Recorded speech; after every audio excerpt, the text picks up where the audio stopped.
Ako po ay hindi po ako abogado, katulad po ni Senator Bato. Pero sa maikling panahon ko po dito, lagi natin binubuksan ang ating rules. At yan po ang unang-unang dinala sa akin nung ako po ay nanalong senador at ako po ay pinuntahan ng sekretariat. Ang una pong binigay sa akin ay yung rules. Napaka-importante ng rules. Yan po ang unang-una talagang isinaksak sa aking ulo. At bukod po doon, tradisyon.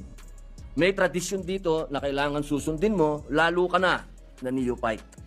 Ngayon, ang tanong ko po, sa dalawang nangyaring impeachment, yan po ay kay Pangulong Estrada at kay Chief Justice Corona. Lagi pong dinadala doon sa Committee ng Rules. At yan po ay inaasahan natin sa pagkakataong ito na doon uli makarating. At hindi naman din po ako kumokontra, katulad din po ni Senator Villanueva, kung